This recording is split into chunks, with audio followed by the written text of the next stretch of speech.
Good morning.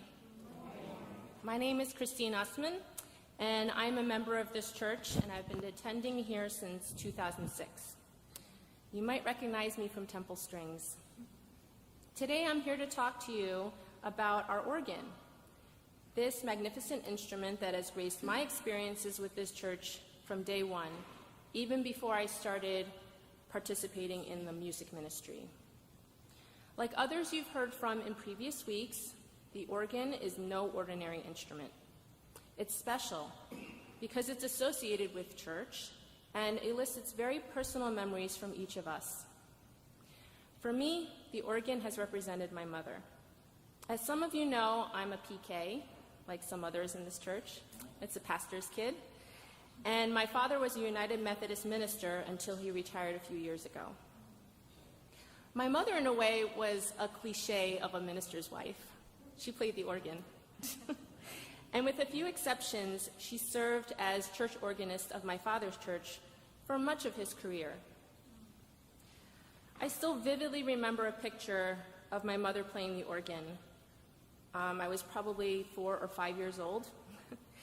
And my brother and sister were sitting on either side of her, and you can only see my back because I'm sprawled across the front of the bench, trying to climb and get a seat next to them.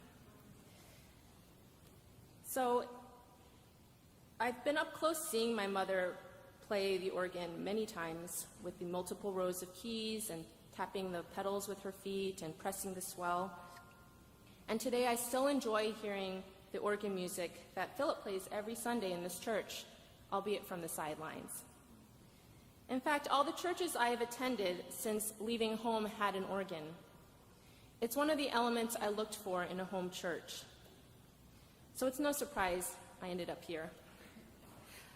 A few years ago, when we did our last fundraising for this organ, I remember we had replaced the keyboard, and we turned the old keys into Christmas ornaments as a fundraiser. And of course, I had to buy one, and I gifted it to my mother for her Christmas tree.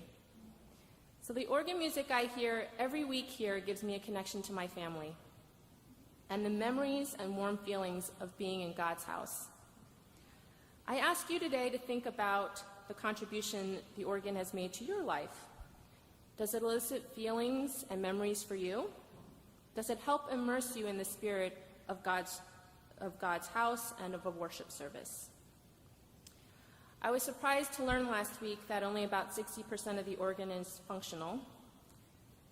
And I hope you'll consider contributing to the restoration fundraiser so we can continue having this organ as part of our church, hopefully a full functioning organ, and hopefully they'll be with us as part of our services for years to come. Thank you.